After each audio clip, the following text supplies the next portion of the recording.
On va maintenant se lever ensemble. On va aller dans la parole de Dieu, donc pour la deuxième partie de ce grand message concernant donc le discernement que nous devons avoir par rapport donc aux sectes, aux membres des sectes. Alléluia. Si vous voulez bien, on va aller dans la parole de Dieu dans 1 Corinthiens chapitre 3. 1 Corinthiens chapitre 3, et nous allons lire un passage qui nous parle donc de l'Église authentique. Vis-à-vis donc des sectes, maintenant nous allons mettre en contraste la véritable Église authentique. On prend dans 1 Corinthiens chapitre 3 et donc nous lisons particulièrement au verset 5. Au verset 5.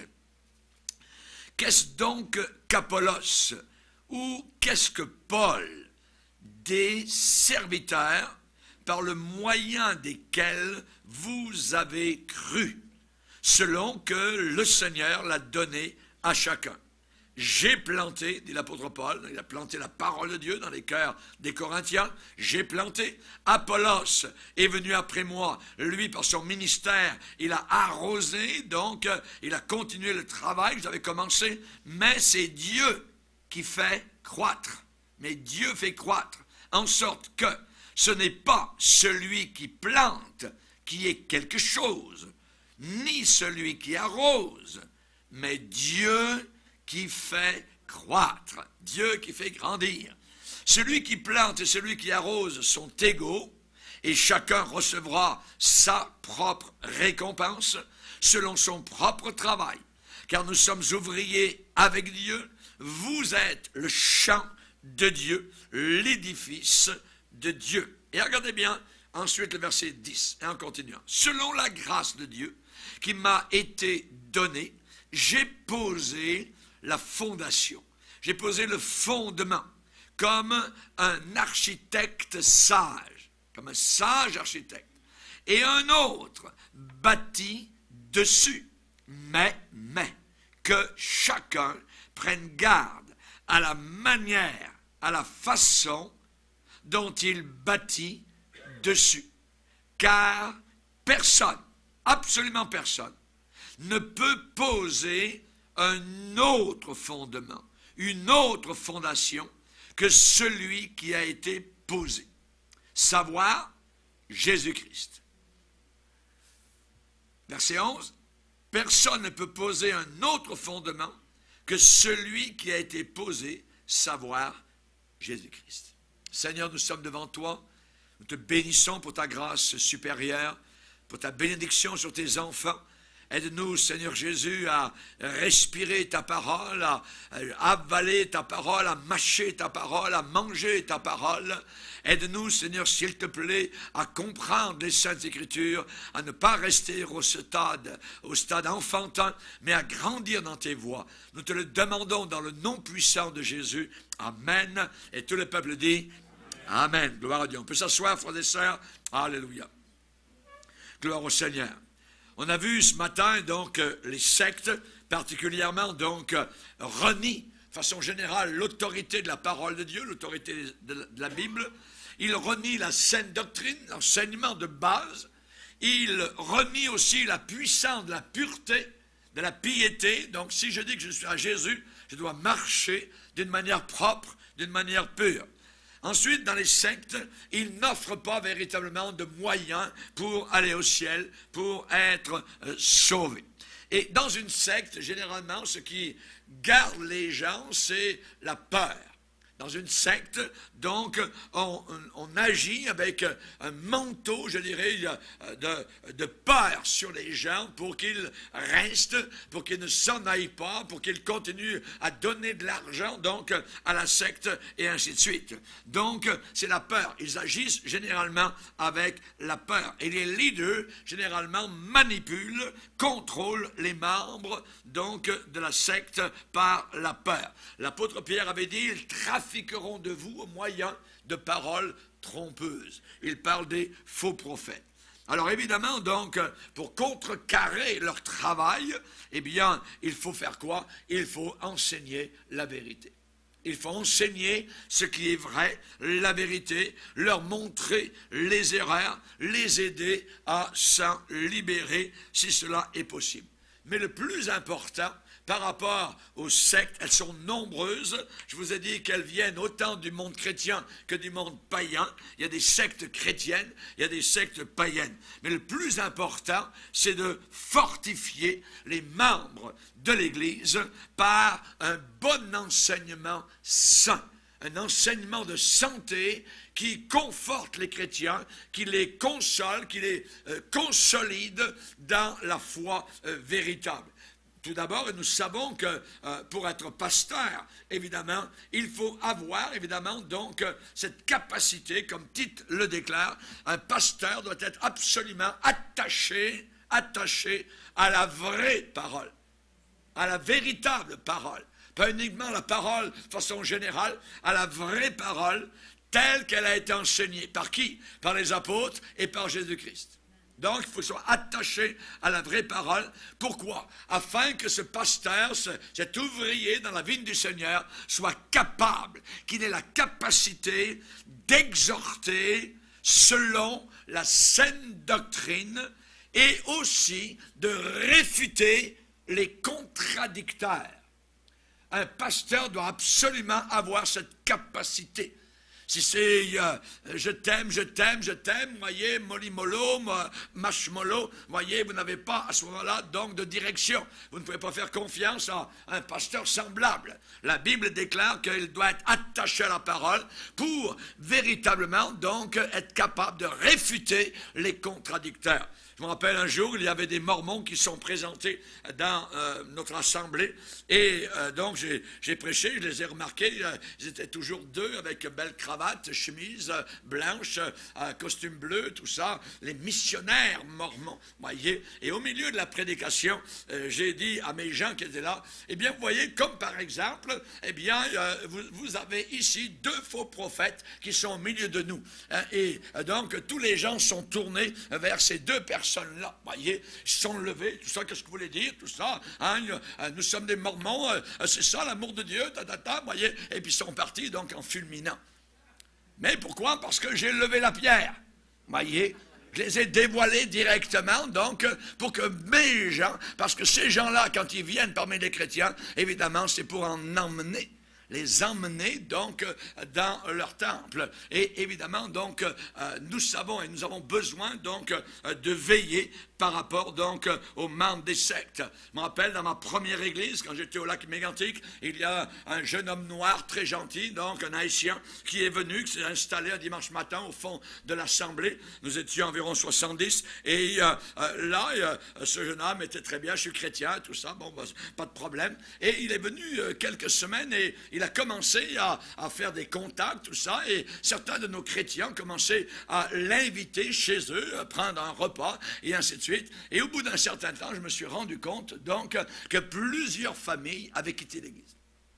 Le travail se fait comme cela. Donc, c'était un adventiste du 7e jour, donc, qui, lui, évidemment, donc, ces gens-là viennent directement dans le vivier, ils viennent directement là, donc, où les chrétiens se trouvent, et ensuite, faire des contacts, téléphone, ainsi de suite, à la maison, oui, mais votre église, c'est bien, mais votre pasteur ne connaît pas tout et tout ça, et voilà, donc, la vérité, c'est ça, et les gens qui sont crédules, donc, sont emportés très facilement. Et c'est là que nous devons faire très attention. Donc, le plus important, c'est de fortifier les membres de l'Église par un bon enseignement qui est sain. Et les chrétiens, je pense, dans les temps dans lesquels nous sommes, vont devoir apprendre à faire face aux sectes, qu'elles soient du domaine chrétien ou qu'elles viennent du côté païen. Pourquoi? Parce que c'est une menace très sérieuse à l'Église, aux églises et aux chrétiens individuels. Donc, particulièrement, j'aimerais vous dire, pour un petit peu vous remettre dans le bain, le danger des sectes, eh bien, il y a beaucoup de personnes qui manifestent, je dirais aujourd'hui, quand on leur parle, qu'on arrive avec la Bible, nous les chrétiens qui avons été sauvés, et on leur parle de Jésus, donc, et de la parole de Dieu, beaucoup de personnes, donc, manifestent une certaine méfiance envers nous, donc, quand on leur présente la Bible. Et il est vrai, donc, qu'il existe aujourd'hui tellement de sectes aux effets pervers et pernicieux, donc, dans les vies comme dans les familles, hein, bien qu'on peut comprendre leur attitude. On les comprend d'une certaine manière, la méfiance qu'ils peuvent avoir. Donc, à quels indices? Des indices. Voyez, comment puis-je discerner? Quels sont les principaux indices pour discerner, reconnaître qu'une organisation est en réalité une secte? Voyez, tout en se recommandant de la Bible. Eh bien, premièrement, lorsque ce groupement est fondé par une seule personne. Quand c'est fondé par une seule personne, un seul homme ou une seule femme, donc cela est dangereux. Toutes les sectes ont été parties par un seul homme ou une seule femme. En Corée particulièrement, Moon, Monsieur Moon, voyez, eh bien, il est parti avec sa secte, donc il l'a appelé l'unification du christianisme mondial. Du christianisme mondial. Toutes les sectes ont quelqu'un à la tête. Les Mormons, donc, avec leur Bible et les autres livres des Mormons, eh bien, c'est Joseph Smith qui a commencé cette secte-là. Aux États-Unis, au début, ils avaient eu des révélations, ainsi de suite, hein, Joseph Smith, et là, ils pouvaient marier le nombre de femmes qu'ils voulaient, tout ça. Puis un jour, le gouvernement américain a dit, wow, wow, ça va suffire. Une seule femme. Et tout d'un coup, ils ont eu une révélation que, oh, Dieu nous a dit que maintenant, on pouvait marier une seule femme. Vous voyez? Et ainsi de suite. Ça a été terrible. Donc, toutes sortes de choses comme cela. Les témoins de Jéhovah, c'est le juge Rutherford qui a commencé, donc, sa secte. Les adventistes du 7e jour, c'est basé sur une femme. Ellen White, vous voyez? L'islam est parti, cette grande secte est partie avec Mohammed, vous voyez? Avec ses révélations dans une caverne. La science chrétienne, cette secte-là aussi, qui est très connue aux États-Unis, hein, eh bien, c'est Mary Eddy Baker qui a commencé, donc, cette secte-là. Donc, comment est-ce qu'on peut reconnaître une secte? Elle est toujours fondée par une seule personne. Par une seule personne, voyez. Ensuite, quand il y a à l'origine, ou dans son fonctionnement, des révélations extra-bibliques. Lorsqu'il y a des révélations qui dépassent la Bible, c'est très dangereux. Très, très dangereux. Voyez? Et généralement, toutes les sectes, ça marche par des révélations. J'ai eu un rêve. Dieu m'a dit. Voyez? Cette expression, Dieu m'a dit, voyez, je l'ai bannie de toutes les églises où on a été pasteur avec mon épouse. Voyez? On ne veut rien savoir de cela. Voyez? Je comprends que Dieu peut parler, voyez, mais premièrement, il parle par sa parole. Voyez? Il nous parle premièrement par sa parole. Parce que généralement, ceux qui arrivent et qui vous disent une révélation, eh bien, ils se targuent d'une certaine manière avec cette expression « Dieu m'a dit ». Si Dieu lui a dit, qui suis-je, moi, pour me la contredire, la personne? Oui.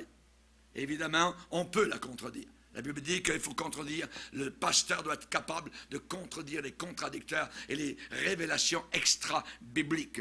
On a dit un certain temps, il y a une dizaine d'années, que Dieu maintenant dépassait sa parole. Jamais. Jamais. Dieu ne dépassera sa parole. Sa parole est fixe. Sa parole est terminée.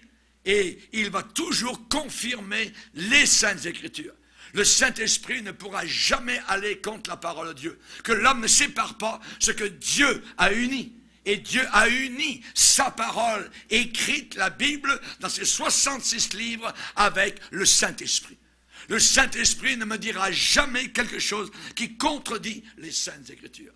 Les Béréens vérifiaient chaque jour dans les Écritures. Le point de check-up était dans la parole de Dieu. C'était les Écritures. Est-ce que c'est écrit? Montre-moi dans la Bible un endroit, 2, 3 endroits, que je puisse établir une doctrine. Voyez, pas un seul endroit. Le diable est arrivé vers Jésus en disant, « Hey Jésus, il est écrit dans le psaume 91. » Jésus a dit, « Il est aussi écrit ceci. » Il faut pouvoir contredire, évidemment, les gens des sectes. Chers amis, donc, attention aux révélations extra-bibliques. Seigneur, j'aimerais que tu me révèles ce livre. Il y a tellement de révélations dans ce livre. Amen. Qu'on en connaît, je dirais, tellement peu. Seigneur, j'ai besoin de connaître, de sonder les Saintes Écritures. Alléluia. Ensuite, une secte, on la voit lorsque ceux qui en font partie commencent à abandonner ou à mépriser la famille, leur famille. Et évidemment, donc, on sait que les moonistes, c'est que vous êtes partie de cette secte-là. Et dans les stades, M. Moon était capable de marier 500 jeunes à la fois, des couples, ainsi de suite. C'était terrible, la secte. Et tout l'argent, évidemment, rentrait dans la secte. C'était très dangereux. Lorsque dans une secte, on vous dit que votre famille n'a pas d'importance, de couper tous les ponts, donc, avec vos enfants, avec vos parents, avec vos grands-parents, vous avez affaire à une secte. La Bible ne dira jamais cela. Jamais. Au contraire, nous gardons contact avec nos familles pour essayer, s'ils sont dans l'ignorance, un jour de les amener à la connaissance du Seigneur Jésus-Christ avec grâce et avec amour. Amen. Alléluia. Donc, une secte, généralement, va provoquer la cassure avec la famille. La Bible déclare dans 1 Timothée 5,8, si quelqu'un ne prend pas soin des siens, il est pire qu'un infidèle. Il est pire qu'un infidèle. Voyez. Et donc, nous prenons soin de nos familles. Ce n'est pas parce qu'on est chrétien, voyez, que nous quittons. Ce n'est pas parce que mon mari est païen que maintenant, je suis libre, tout ça, il ne veut pas suivre le Seigneur, donc je le quitte et je me marie ailleurs. Non, non, non, non, non, non. Pierre va dire, tu vas prier pour ton mari. Si une femme a un époux qui n'est pas sauvé, eh bien que cette femme est un bon exemple, et par son exemple, son mari sera gagné à Christ. Alléluia. Amen. Gloire au Seigneur. Ensuite, on voit une secte lorsqu'elle vous dit que vos requêtes de prière seront exaucées, mais simplement par rapport au billet de banque que vous donnez. Si vous donnez un petit billet de banque, alors vous n'aurez peut-être pas la réponse à vos prières. Mais si vous donnez un gros, certainement, vous allez avoir de grandes réponses. Et dans les sectes, ça fonctionne comme ça. Donc, nous devons faire attention, voyez. Ensuite, une secte, c'est lorsqu'elle ajoute ou retranche quoi que ce soit de la parole de Dieu. Quand on ajoute quelque chose, voyez, ou qu'on retranche quelque chose de ce livre, c'est une secte. C'est une secte, voyez. Par exemple, l'Église catholique est une grande secte parce qu'elle a ajouté et elle a retranché à ce livre. Un catholique, vous lui dites, es-tu certain d'aller au ciel? Non. Quelle question de présomption. Tu es très orgueilleux de me poser une telle question, personne ne le sait. Mais oui, ils ne savent pas, ils sont tous perdus. Oui, ils ne savent pas. Et nous le savons. Alors comment? Eh bien, parce que pour eux, la tradition de leur secte étouffe la parole de Dieu. La parole de Dieu n'arrive pas en premier, c'est leur tradition. Ils ont inventé, ils sont des idolâtres, et ils prient les morts, ce qui est condamné dans la Bible, et ils ont une autre déesse dans le ciel, donc, et toutes sortes de choses, évidemment. Donc, le chapelet, évidemment, catholique, eh bien, les islamistes ont imité simplement le catholicisme, donc avec aussi le chapelet islamiste. Il y a une connexion entre les deux.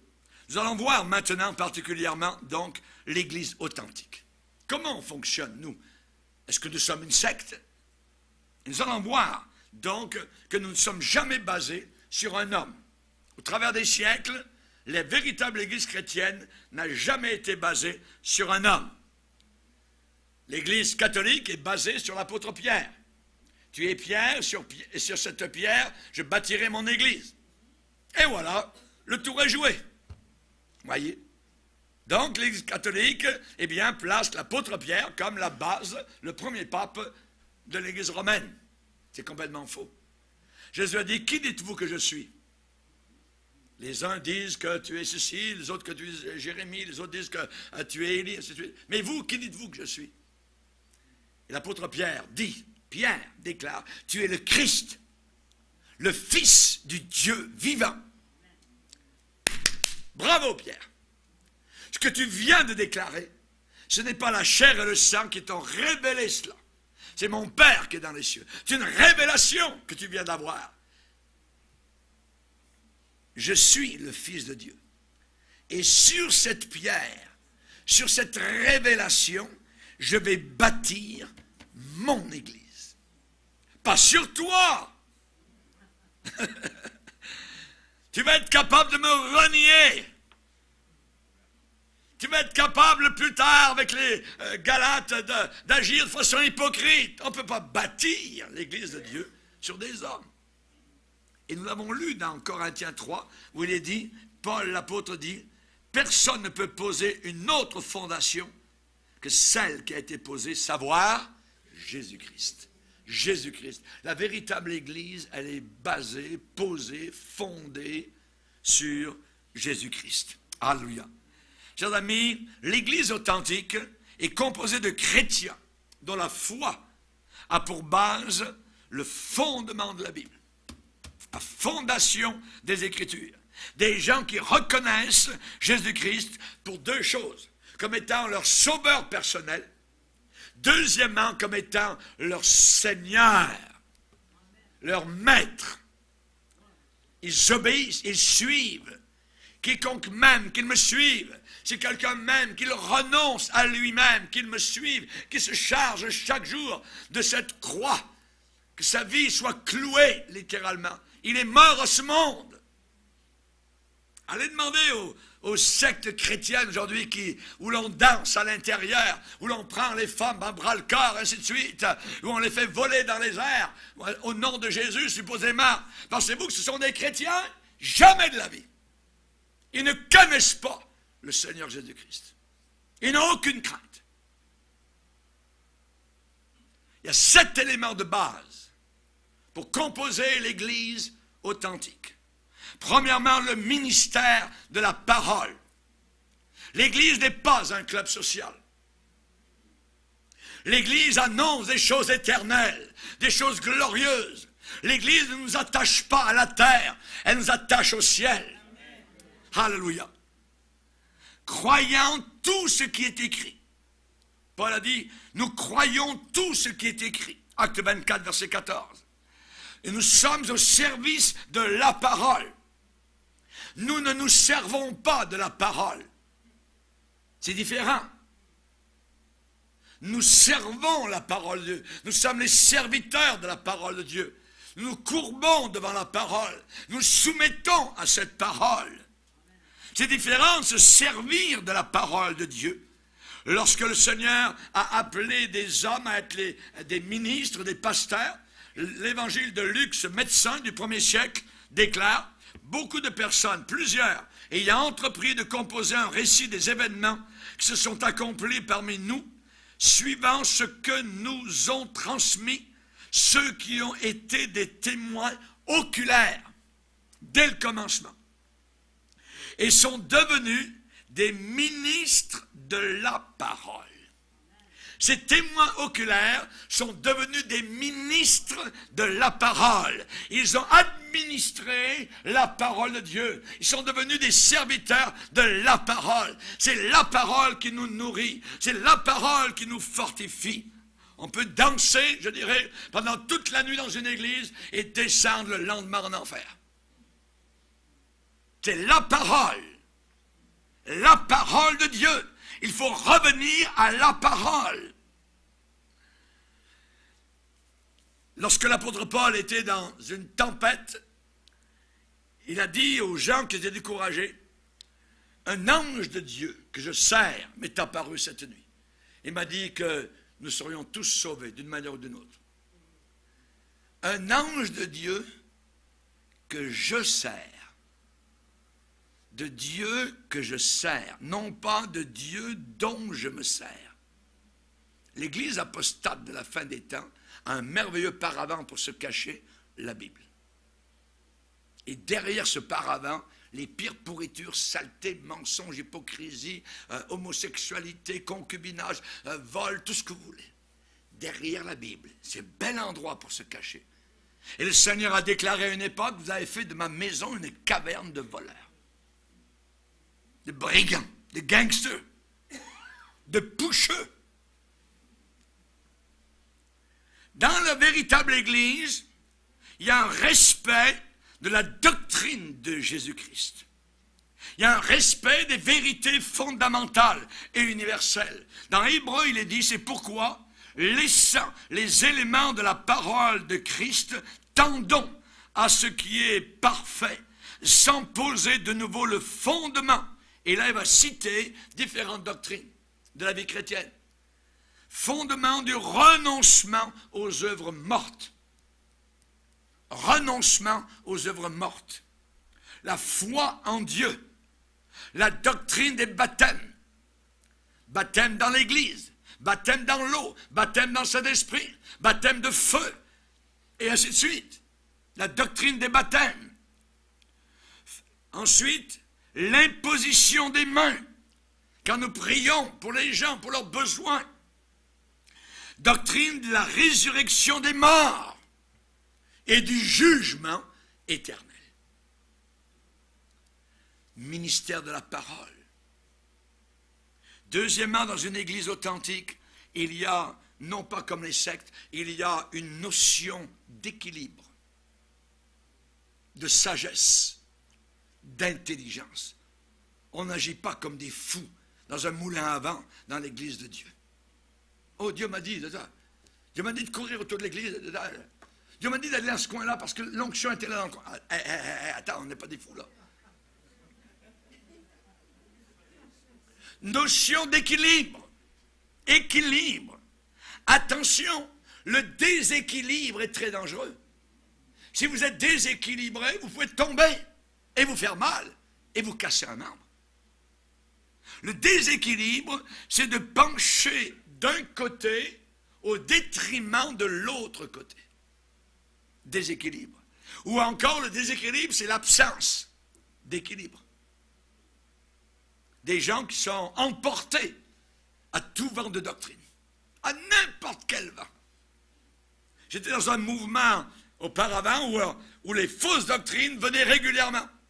Tous les 5 ans ou 10 ans, toc, une fausse doctrine qui arrive là, quelque part du fond des États-Unis. À un moment donné, c'était une autre qui arrive de la Californie, une autre, ça venait de Toronto, une autre après de Pensacola. Toutes sortes de fausses doctrines.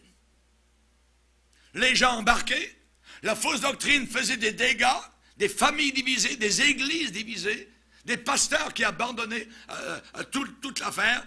Terrible, voyez. Et ensuite, on ne se repent jamais. On ne reconnaît jamais qu'on s'est fait embarquer littéralement, donc on s'est fait noyauter par une fausse doctrine, et on continue jusqu'à ce qu'une autre fausse doctrine arrive.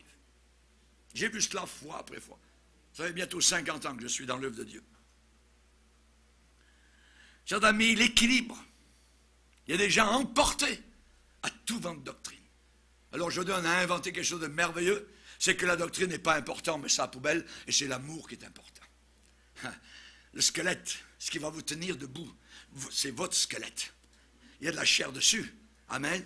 Le squelette de l'Église de Dieu, c'est la doctrine, l'enseignement.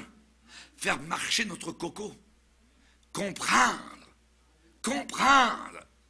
Aujourd'hui, il y a des gens qui rentrent dans l'Église, on dirait, on n'a pas besoin de comprendre. Tu peux arriver, le faire, tu peux devenir complètement fou. Attends.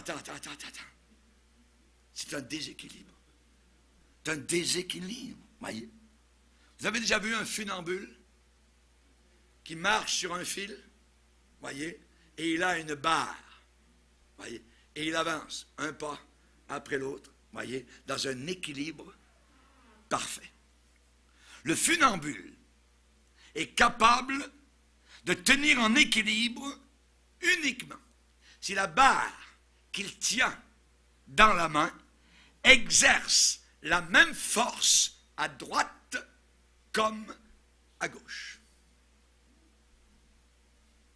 Dieu nous demande de ne pas nous détourner ni à droite ni à gauche, de marcher dans l'équilibre. Attention aux extrêmes à l'intérieur de l'Église. À l'intérieur de l'Église, vous allez trouver l'extrême droite, qui est le légalisme. Le légalisme. Oh, madame, il faut que tu mettes ton petit foulard, sinon Dieu ne sera pas content, tout ça, puis les anges vont pleurer, tout ça. Ça, c'est l'extrême, voyez, des légalismes. Légalisme, voyez. Les légalistes existaient du temps de Jésus. Une femme pécheresse est prise en acte d'adultère, et là, il faut absolument la tuer. Ça, c'est le légalisme. Jésus n'était pas un légaliste. Il a dit, allez-y, le premier qui n'a jamais commis de péché, vous pouvez commencer la lapidation. Et les pierres sont tombées les unes après les autres, parce que Jésus était équilibré. Il n'était pas un légaliste. Un autre légaliste, c'était le fils aîné dans l'histoire du fils prodigue. Son frère revient, je dirais, du pays des prostituées. Il a vendu tout le bien de son père et il revient repentant. Son frère refuse de participer à la fête. Je t'ai servi pendant tant d'années et tu ne m'as jamais donné ceci ou cela, mais ton fils de bon à rien qui revient maintenant, c'est la fête. Ça, c'est le légaliste. Il n'est pas béni. Il ne reçoit aucune bénédiction. Et nous voyons ça à l'intérieur de l'Église. Et il y a dans l'Église, de l'autre côté, l'extrême gauche.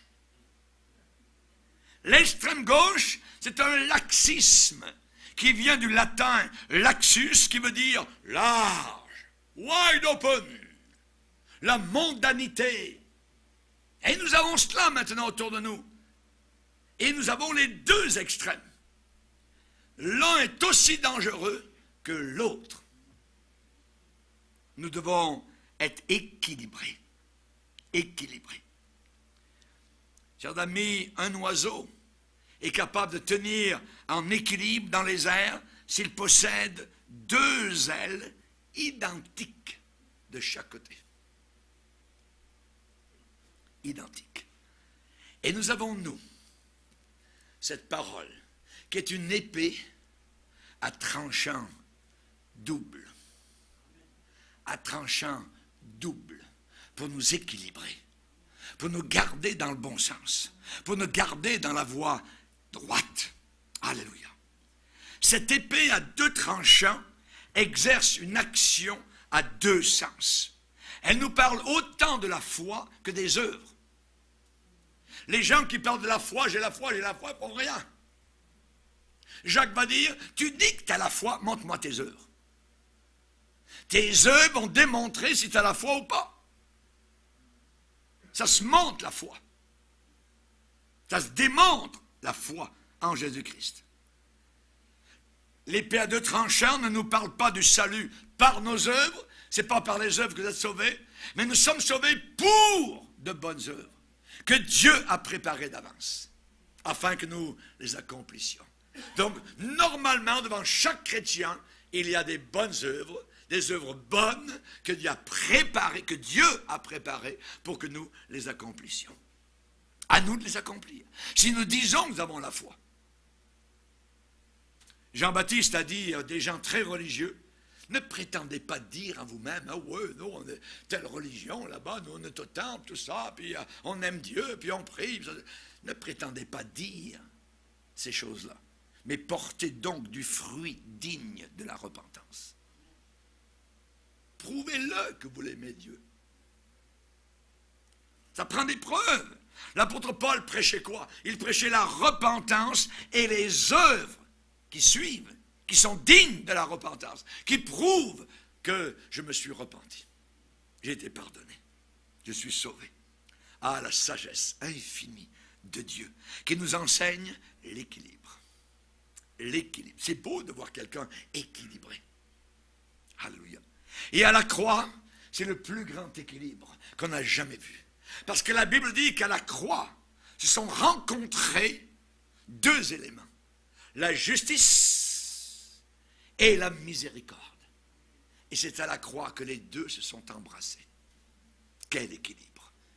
C'est magistral, c'est divin, c'est merveilleux, c'est Dieu qui a pensé ce plan. Ensuite, l'Église authentique, ministère de la parole, notion d'équilibre. Dans l'Église authentique, Jésus-Christ ne s'impose pas. Dans les sectes, on vous impose. La Bible dit, je me tiens à la porte. Dans les sectes, on met le pied dans la porte. Parce qu'on ne veut pas que la personne referme. On veut imposer. On revient. Voyez. Le moindrement que vous ouvrez votre maison pour une étude biblique avec les témoins de Jéhovah, vous êtes finis. Ils imposent. Ils poussent. Voyez. Le Seigneur dit, je me tiens à la porte. Jésus ne s'impose pas. Que celui qui veut prenne de l'eau de la vie gratuitement. Nous, chrétiens, nous laissons le Saint-Esprit convaincre. Nous prions derrière. Nous apportons le message du salut. Nous semons la parole de Dieu. Nous n'essayons même pas de prouver la parole de Dieu. Nous disons, c'est ça, c'est la vérité. Nous comptons sur le Saint-Esprit pour convaincre. C'est le Saint-Esprit qui convainc. Chers amis, le Saint-Esprit n'offre pas le paradis si on prend une kalachnikov et on commence à tuer les infidèles. Jamais. Mais dans les sectes, on vous promet ça. Des millions de personnes sont en enfer et ont cru la secte de l'islam. Chers amis, j'aimerais juste vous donner le rapport qui a eu lieu et qui a été enlevé presque automatiquement après la tuerie, donc à Paris. L'État islamique revendique les attentats de Paris. Ce n'est qu'un début.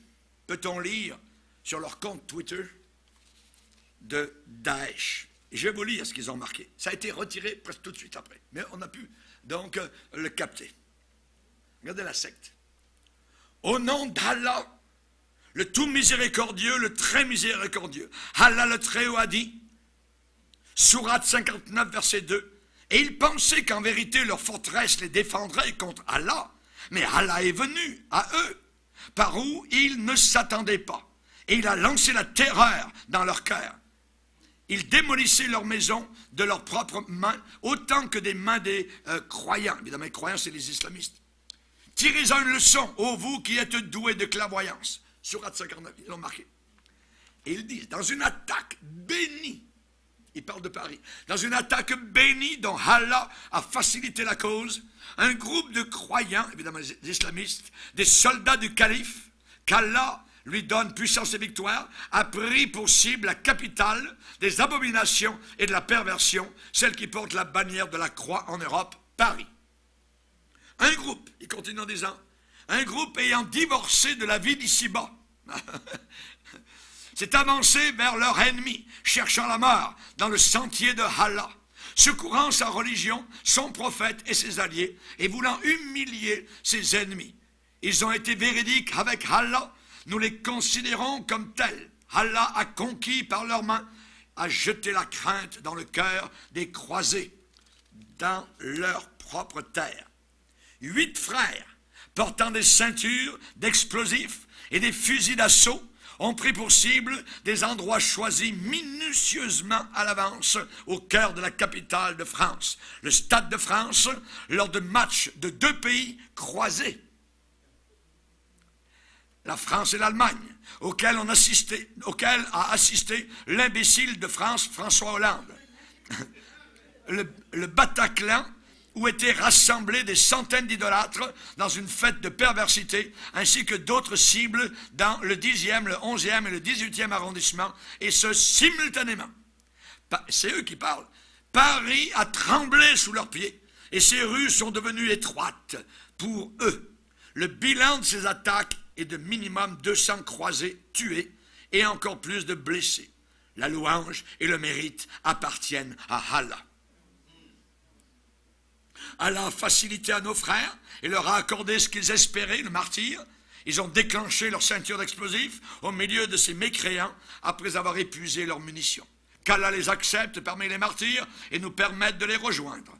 Et la France et ceux qui suivent sa voie doivent savoir qu'ils restent à des principales cibles de l'État islamique et qu'ils continueront à sentir l'odeur de la mort pour avoir pris la tête de la croisade, à avoir osé insulter notre prophète, s'être vanté de combattre l'islam en France et de frapper les musulmans en terre du califat avec leurs avions qui ne leur ont profité en rien dans les rues malodorantes de Paris. Cette attaque n'est que le début de la tempête et un avertissement pour ceux qui veulent méditer et tirer des leçons. Allah est le plus grand, or c'est à Allah qu'est la puissance, ainsi qu'à son messager et aux croyants, mais les hypocrites ne le savent pas. Sourate 63, verset 8.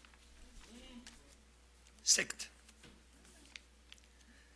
Dans une secte, on est capable d'armer des gens, on est capable de les amener vers la mort, au suicide, et de les envoyer en enfer. Une secte est abominable. Et Satan est derrière toutes les sectes. Toutes les sectes. Qu'elles soient d'origine chrétienne, qu'elles soient d'origine musulmane, qu'elles soient d'origine païenne, toutes les sectes, je dirais, sont très dangereuses. Nous, dans l'Église du Christ, l'Église authentique, je répète, ministère de la parole, notion d'équilibre. Jésus ne s'impose pas, que ceux qui veulent donnent leur vie au Seigneur. Et ensuite, nous sommes à but non lucratif. L'Église chrétienne est à but non lucratif. Qu'est-ce que ça veut dire? Ça veut dire que nous ne sommes pas là pour faire de l'argent sur le dos des autres. Dans la Bible, il est dit dans 1 Timothée 6, on parle d'hommes qui sont corrompus dans leurs pensées, privés de la vérité et croyant que la piété est une source d'argent. Plus tu es pieux, plus tu vas devenir riche. C'est un mensonge. Nous n'avons rien apporté dans le monde et il est évident que nous n'en pourrons rien emporter. Si donc nous avons, je dirais, nos factures payées, nos besoins rencontrés, eh bien, merci Seigneur. Mais ceux qui veulent s'enrichir tombent dans le piège et dans beaucoup de désirs insensés qui plongent les hommes dans la ruine. Dans la ruine. Nous sommes, l'Église de Christ est une association à but non lucratif. Jésus dit, vous avez reçu gratuitement, donnez gratuitement. Nous croyons dans l'Église chrétienne aux dîmes et aux offrandes pour faire fonctionner l'assemblée, mais c'est tout des choses volontaires. Personne n'est forcé. Personne n'est forcé. Ensuite, dans l'Église chrétienne, le chrétien est attaché non pas à un homme, mais à Jésus-Christ et à sa parole. À Jésus-Christ et à sa parole. On rappelle Philippe, particulièrement cet évangéliste, qui est descendu dans une ville de Samarie et il y prêcha le Christ. Il ne s'est pas prêché lui, il a prêché le Christ. Dans la même ville, il y avait un homme qui s'appelait Simon, le magicien, qui auparavant exerçait les arts magiques et tous les gens étaient à ses pieds. Tous les gens étaient à ses pieds. Les gens étaient attachés à lui. Et il est dit que les gens de Samarie l'écoutaient attentivement parce qu'il les avait longtemps étonnés par ses actions de magie. Trafiquer avec Satan. Dans l'Église de Dieu, nous ne sommes pas des magiciens. Nous sommes des chrétiens, pardonnés par la grâce de Dieu. Voyez, et nous prêchons simplement l'Évangile. Nous disons comme Jean-Baptiste. Il n'a pas dit, venez à moi, regardez, c'est moi, le grand Jean-Baptiste. Non, il a dit, voici l'agneau de Dieu qui ôte le péché du monde. Il a tendu son main dans la direction du Sauveur. Et dans l'Église chrétienne, nous ne disons pas aux gens, venez à nous, venez à moi, venez au pasteur. Nous disons aux gens, venez à Jésus-Christ. C'est lui qui ôte ton péché. C'est lui qui te sauve. C'est lui le Sauveur. C'est lui ton Créateur. Alléluia. Merci Seigneur. On sait que Paul et Barnabas sont arrivés à Lystre un jour et il y a eu quelqu'un qui a été guéri. C'était un miracle fantastique. Et les gens ont commencé à venir. Ils ont amené un bœuf avec des colliers de fleurs, tout ça. Et ils voulaient offrir un sacrifice à Paul et à Barnabas. Ils les appelaient l'un, ils ont dit, c'est Jupiter qui est descendu. À un autre, ils l'ont appelé d'un autre dieu, tout ça. Aujourd'hui, il y a beaucoup de pasteurs qui aimeraient ça. Regardez-moi, tout ça, ce que j'ai fait, tout ça. Amenez-moi un bœuf, tout ça. Non. Les apôtres ont dit, nous sommes des hommes de la même nature que vous. Mais nous vous annonçons un évangile de gloire. Alléluia. Un évangile de puissance, un évangile merveilleux. Ensuite, dans l'Église, eh bien, dans la véritable Église, il y a de la tolérance. Il y a un élément que l'on ne peut pas passer à côté de tolérance. Vis-à-vis de la doctrine, nous sommes intolérants. La doctrine, chers amis, est non négociable. Le salut, un seul chemin, il n'y a pas d'autre chemin. Nul ne vient au Père que par moi. Un seul médiateur entre Dieu et les hommes. C'est non négociable. Mais dans la vie de l'Église, il y a des choses qui sont, je dirais, tolérables. Par exemple, dans l'Église de Dieu, eh bien, on peut manger de tout ce qui se vend au marché. Une permission que la parole de Dieu nous dit, voyez, et le Seigneur l'a dit même à Pierre, dans une vision, tue et mange. Oh, mais ça c'est impur. Tu et mange. Voyez, ne regarde pas comme impur ce que j'ai purifié. Amen. On peut manger de n'importe quoi, voyez. Évidemment, allez pas manger pour avoir un bidon, voyez, il y a à porter. Mais on peut manger, donc, sans motif de conscience. Vous pouvez manger du porc, vous pouvez manger du bœuf, vous pouvez manger des légumes, si vous voulez. Ça, c'est la tolérance à l'intérieur de l'Église. Et un aliment ne nous approche pas de Dieu ou ne nous éloigne pas de Dieu. C'est ce que la Bible enseigne dans Hébreux 13, voyez. Donc, et on sait que dans les sectes, on demande dans les sectes à certaines personnes de s'abstenir d'aliments que Dieu, donc, a regardé comme étant bons pour l'homme. Dans 1 Timothée chapitre 4. Voyez. Donc, il y a une tolérance. Les vêtements dans l'Église, voyez, doivent être modestes. Mais nous ne sommes pas, je dirais, intolérants, voyez. Il y a des personnes qui s'habillent, je dirais, façon mauvaise, vous voyez. Certaines femmes parfois arrivent et vraiment ce n'est pas bien de s'habiller comme cela. Vous voyez, nous ne sommes pas, je dirais, légalistes vis-à-vis des vêtements. Ce que Dieu demande, c'est qu'on soit modeste. Modeste. On a vu parfois dans des mariages supposément chrétiens des femmes tellement mal habillées. C'est abominable, se disant chrétiennes, vous voyez. Dans l'Église de Dieu, il y a une modestie à avoir, vous voyez. Et nous devons nous habiller correctement. Et vous comprenez ce que je veux dire, pas besoin d'aller dans les détails. Ensuite, les opinions. Dans l'Église de Dieu, il y a des opinions différentes. Les opinions, la Bible dit, ne discutez pas les opinions. Ne discutez pas les opinions. Il peut y avoir pluralité dans la diversité, dans le corps de Christ. L'un pense que c'est bon de manger juste des légumes. L'autre pense que manger juste de la viande. Bon, c'est comme tu veux, voyez. D'autres veulent jeûner particulièrement toutes les semaines. D'autres vont jeûner tous les mois. Ça, c'est des opinions, c'est personnel, voyez. L'un va dire, moi, absolument, j'ai besoin d'un voile, voyez, et ainsi de suite. Donc, d'autres disent, non, on ne veut rien savoir de ces choses-là. Voyez, ça, ne discutez pas, donc, les opinions, voyez. Ensuite, dans l'Église de Dieu, nous, comme pasteurs, nous ne devons pas dominer sur le troupeau. Dans les sectes, on domine totalement sur le troupeau. Et la Bible dit, pour nous particulièrement, paissez le troupeau de Dieu. Nourrissez le troupeau de Dieu. Non pas par contrainte, parce que vous êtes forcé, non, non, mais volontairement. Je fais le travail, moi, depuis bientôt 50 ans, et je dirais que c'est de manière volontaire. Je suis heureux, j'ai toujours aimé faire ce que je fais. Et je bénis le Seigneur. Et je ne me vois pas faire autre chose que de prêcher la parole de Dieu, que d'enseigner les Saintes Écritures. Je bénis le Seigneur, c'était le chemin pour moi. J'ai eu un appel sur ma vie et je ne suis jamais sorti au travers de ces 50 ans, donc depuis que j'ai donné ma vie au Seigneur, jamais sorti donc des rangs du Seigneur. La Bible dit de paître le troupeau de Dieu, non pas pour un gain sordide, pour un salaire sordide, voyez, mais au contraire avec dévouement.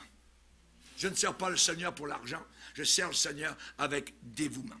Oui.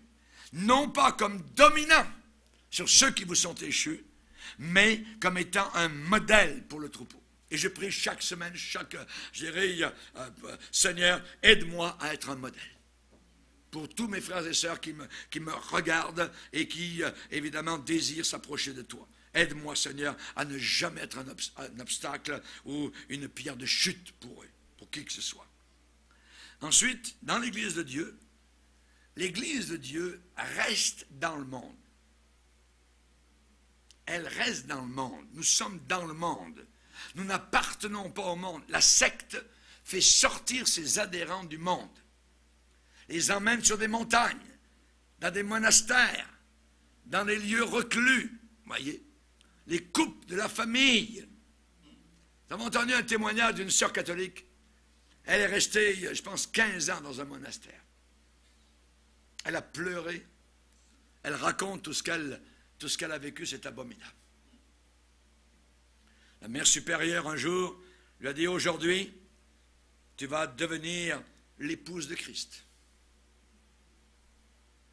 Et là, elle a avancé en bas, chapelle avec une robe blanche qu'il lui avait donnée. Jusqu'en avant, maintenant c'était fini, elle était l'épouse de Christ. Elle dit, je voulais donner toute ma vie au Seigneur. Ensuite, quelques jours plus tard, on lui dit, maintenant, il va y avoir une autre cérémonie. Et c'est une robe noire. Et ça va être ton enterrement. Et là, elle s'est avancée avec une robe noire de deuil. Et en avant, il y avait un cercueil. Elle a dû monter dans le cercueil. Elle a été enfermée dans le cercueil pendant des heures et des heures. Et elle raconte comment elle a pleuré toutes les larmes de son corps. C'était une jeune fille, environ 20 ans. C'était terrible. Elle dit, maintenant, tu es véritablement donc une sœur, tout ça, de tel ordre. Et maintenant, je vais t'amener donc dans le bureau du prêtre, celui qui dirigeait le monastère. Et là, c'était pour avoir une relation sexuelle avec la jeune fille. La jeune fille s'est débattue, elle dit non, elle dit, la sœur qui était la maîtresse de ce monastère a dit, non, comme Marie a été enceinte de Jésus, eh bien, le prêtre représente le Saint-Esprit. C'est lui le Saint-Esprit et c'est lui qui va donc te bénir, ainsi de suite. Elle est sortie, elle a réussi à s'enfuir. Elle dit c'était impossible, c'est une prison. Il y a des milliers de sœurs catholiques qui sont comme ça. L'Église catholique, chers amis, a caché des bébés dans le fond. Ils ont retrouvé des os de bébés, ainsi de suite. Et encore, pas très longtemps, dans les années 80, l'Église catholique a caché dans ses monastères des nazis, des Français nazis qui étaient recherchés, et c'était l'Église catholique qui les cachait dans les monastères. La police française est allée à Châteauroux un jour et a demandé où était un homme. Et en arrivant, le gars du monastère dit, je ne connais pas cet homme-là. Ils sont entrés, quasiment de force, tout ça. Ils sont entrés à un endroit, ont trouvé une valise, ont ouvert la valise, ont trouvé le drapeau nazi qui était là, et celui qu'ils recherchaient, donc, était là quelque part. Et finalement, la sœur qui était là a dit, monsieur le prêtre, est-ce que vous pouvez jurer sur la croix que ce monsieur, vous ne le connaissez pas? Et là, il est obligé donc de sortir de son mensonge et de dire, oui, je sais où il est dans un autre monastère dans le sud de la France, à Nice. Vite, la police est allée là-bas, et ils ont trouvé le gars. Il était là, caché, avec sa famille, et il avait tué des Juifs, il avait les photos, il avait tiré, et l'Église catholique romaine cachait ces gars-là. Chers amis, nous devons savoir, nous devons connaître, voyez, ce qui se passe, la réalité, voyez. Dans les sectes, on agit au nom de Dieu, on se cache au nom de Dieu, on se cache derrière la Bible. Dans une église pentecôtiste, celui qui s'occupait de l'école de dimanche, un samedi a invité les enfants à venir chez lui. Et un des enfants a été violé. La personne se cachait directement à l'intérieur de l'église. Ça a été terrible, scandaleux, scandaleux. Nous restons dans le monde. Nous ne sommes pas dans des monastères. Le Seigneur a dit, Père, je ne te prie pas de les ôter du monde, mais de les préserver du mal. Mais de les préserver du mal. Nous ne devons jamais nous refermer en communauté, dans des lieux. Nous ne croyons pas dans les communautés. Il y a des chrétiens évangéliques, pentecôtistes qui ont pensé cela, faire à un moment donné, oh, on va être heureux, on va faire ça ensemble, tout ça. Et ça a été un gâchis total.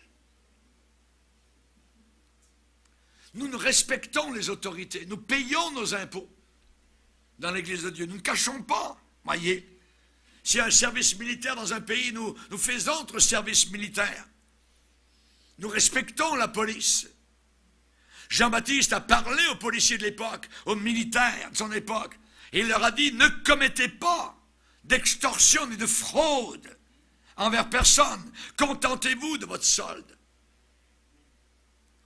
Nous collaborons avec la médecine. Nous croyons dans les hôpitaux. Quelqu'un qui est malade, on va appeler l'ambulance. Nous ne croyons pas, évidemment, dans l'avortement. Nous ne participons pas dans cela. Mais dans les hôpitaux, nous croyons, évidemment, donc, nous participons, nous collaborons avec la médecine. Nous préservons le lien familial. Nous ne coupons pas nos liens familiaux. Voyez. Les églises évangéliques, chers amis, ont besoin de savoir d'où nous venons. D'où nous venons. Je suis poigné. Alléluia. C'est mon timeux. Alléluia. Une autre fois. On est obligé d'arrêter. J'aurais voulu parler d'autres choses, mais on va arrêter là. Amen. Je pense qu'avec ces deux choses aujourd'hui, vraiment que le Seigneur puisse nous éclairer et nous garder fidèles à sa sainte parole. Levons-nous ensemble.